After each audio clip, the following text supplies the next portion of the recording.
On se retrouve pour la deuxième problématique, comment évaluer le risque génétique de transmettre la mucoviscidose. On vous dit que tout individu possède deux allèles pour chaque gène, comme quoi il y en a un qui est hérité par le père, l'autre par la mère. Si les deux allèles sont identiques, dans ces cas-là, on dit qu'une personne est homozygote. Si ce n'est pas le cas, on dit qu'une personne est hétérozygote.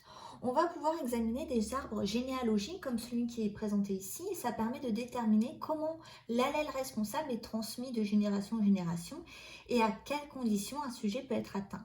Et ici, on peut faire plusieurs remarques, comme quoi on voit que cette maladie touche avec la même probabilité. En tout cas, il y a des hommes et des femmes qui sont malades, donc le gène porté et le gène muté est responsable de la maladie et sur un chromosome non sexuel. Un chromosome non sexuel, c'est dit un autosome, donc c'est une maladie à transmission autosomique. C'est également une maladie récessive. Comment j'ai pu en arriver à cette déduction? C'est qu'un individu peut être malade sans qu'aucun de ses deux parents le soit. Comme l'individu 3, aucun des deux parents n'est malade. Dans ces cas-là, on dit que les parents, et c'est un mot vraiment important à retenir, ils sont dits porteurs sains. On en déduit qu'il faut porter les deux allèles mutés pour développer la maladie. C'est donc une maladie dite récessive. Un seul et unique gène est responsable de la mucoviscidose. On dit donc que la maladie est monogénique. Et ce gène est impliqué dans cette pathologie. Il a longtemps été inconnu et c'est grâce à l'étude des génomes de grandes cohortes de patients qu'on a pu identifier ce gène, donc le gène CFTR. En 1985, il y a une liaison qui a été établie entre le gène CFTR et la maladie. Donc ce gène CFTR est présent sur le chromosome 7, c'est donc un autosome, et on a pu précisément localiser ce gène en 1989, donc il n'y a pas si longtemps. Ce gène CFTR est constitué de 27 exons. Les introns ont été épicés lors de l'épissage qui est dans le noyau. Les exons, eux, ont pu être transférés dans le cytoplasme où on a la synthèse grâce au ribosome de la protéine CFTR. Donc la maladie, elle, est dite récessive car la présence d'un seul allèle non muté permet en général une synthèse suffisante de la protéine CFTR. Pourquoi en général? Parce qu'il suffit qu'il y ait une mutation sur un gène qui permet la mise en place ou la mise en œuvre correcte, le bon fonctionnement de la protéine CFTR pour que cela ne puisse pas être le cas. Donc on voit ici une protéine CFTR qui est enchâssée dans la membrane plasmique qui est représentée avec ces deux traits bleus. Essayons maintenant de calculer la probabilité d'avoir un enfant malade. Ici, on a deux jeunes parents et ces deux jeunes parents souhaitent connaître avant de pouvoir essayer de se reproduire quelle est la probabilité d'avoir un enfant atteint de la mucoviscidose. Alors pour Abel, le père, il n'y a pas d'antécédents familiaux. Donc dans ces cas-là, c'est la fréquence des porteurs sains dans la population générale qui est à prendre en compte, soit une personne sur 30. Pour Léa, c'est différent parce que Léa a un frère, Colin, et une sœur, Élise, qui sont eux-mêmes malades. Ça veut dire que les parents de Léa, Jules et Marie, sont eux-mêmes porteurs sains. Donc, on peut établir un échiquier de croisement afin de savoir quelle est la probabilité que la mère, Léa, soit porteuse saine.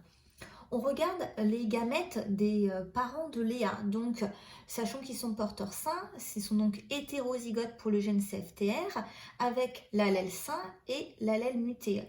Donc la probabilité que Léa soit porteuse saine, elle est ici, c'est 2 sur 3. Pourquoi sur 3? Puisque il y a bien 4 cases dans le tableau, mais Léa n'étant elle-même pas malade, on ne peut pas compter cette probabilité. Et enfin, ces deux premières valeurs sont à multiplier par la probabilité qu'un couple de porteurs sains ait un enfant malade. Donc c'est ce qui est noté ici que vous voyez là, c'est-à-dire qu'on a ici la probabilité qu'un couple de porteurs sains ait un enfant malade, un quart ici. Alors du coup, je vous laisse mettre sur pause et essayer de calculer la probabilité d'avoir un enfant malade, sachant qu'ici, on vous a dit 1 sur 30, ici 2 sur les 3, Et là, 1 sur 4, la probabilité qui est là. La probabilité que le père Abel soit porteur sain est donc de 1 sur 30, vu qu'il n'y a pas d'antécédents familiaux. La probabilité que Léa, la future mère, soit porteuse saine est de 2 tiers. On l'a vu auparavant avec le tableau de croisement ou échiquier de croisement. La probabilité qu'un couple de porteurs sains ait un enfant malade est de 1 quart. Donc la probabilité que Léa et Abel aient un enfant malade est de 1 sur 30 fois 2 tiers fois 1 quart, soit 2 sur 360, donc 1 sur 180. Première question. Évaluer le risque d'avoir un enfant atteint de mucoviscidose pour un couple n'ayant pas d'antécédents familiaux connus, comme c'est le cas de l'individu 1,4 et 1,5. Je vous laisse quelques secondes pour y réfléchir. Donc ici, on vous indique comme quoi dans la population française, le risque d'être porteur d'une mutation du gène CFTR est d'environ 1 sur 30, comme on l'a vu précédemment. Dans ce cas, les personnes sont dites porte saine de l'allèle muté. Pour un couple, la probabilité que les deux personnes soient porte saines est donc de 1 sur 30 fois 1 sur 30, soit 1 sur 900. Si ce couple a un enfant, il y a un risque sur 4 qu'il soit porteur des deux allèles mutés, soit 1 quart. Donc 1 sur 900 fois 1 quart, ça fait 1 sur 3600. Donc la probabilité que ce couple ait un enfant malade est de 1 sur 3600. Dans la deuxième question, on vous demande d'expliquer quels sont les génotypes possibles et leur probabilité pour l'enfant à naître. 3, 4 ici. Je vous laisse réfléchir. On voit que les parents ne sont pas atteints par la maladie, mais ont un enfant par contre qui est atteint. Donc ça veut dire qu'ils sont porteurs sains, hétérozygotes. Donc l'enfant 3-4 a un risque sur 4 d'être atteint par la maladie, puisque la probabilité est la même pour chaque enfant à naître. Et enfin, troisième et dernière question, évaluer le risque pour le sujet 2-4 d'avoir un enfant atteint de la mucoviscidose. Qu'est-ce qu'on voit? On voit que le sujet 2-4 n'est pas malade. L'hypothèse de son homozygosie peut donc être éliminée avec certitude. Pour ce qui concerne la mutation, il peut donc être soit de génotype sain-sain, soit de génotype hétérozygote. Ce deuxième cas étant 2 fois plus probable puisqu'on est à 2 tiers que le premier, ici qui est de 1 tiers. Le sujet 2 a donc 2 risques sur 3 d'être porteur sain. Le risque que sa conjointe soit également porteuse saine dans la population est toujours de 1 sur 30. Dans ce cas, le risque pour le couple d'avoir un enfant malade est de 1 quart. On peut donc calculer le risque pour ce couple d'avoir un enfant atteint de la mucoviscidose. Les 2 tiers notés ici, 1 sur 30 pour la conjointe, 1 quart la probabilité que 2 personnes porteuses saines aient un enfant malade, donc 1 sur 180. Ici, on vous indique comme quoi on a une base de données avec le nom du gène CFTR et cette base de données collecte les informations sur les mutations de ce gène qui affectent une cohorte mondiale de patients atteints de la mucoviscidose. On étudie plus de 100 000 patients. On a ici le nombre de mutations différentes du gène CFTR recensées dans le monde en fonction de leur position le long du gène CFTR. Et cela représente en fait plus de 1400 mutations différentes, ce qui est assez énorme au niveau de ce gène. Alors je vous rappelle que ce gène permet d'aboutir à une protéine qui est constituée de 1480 acides aminés. Donc on a un gène qui est constitué de 4440 paires de bases, donc paires de nucléotides. Et enfin, dernière diapo avant la conclusion. Ici, vous avez un imprimé écran de Génigène. On compare partiellement les 3 allèles les plus fréquents pour le gène CFTR, dont bien entendu l'allèle sain, l'allèle normal.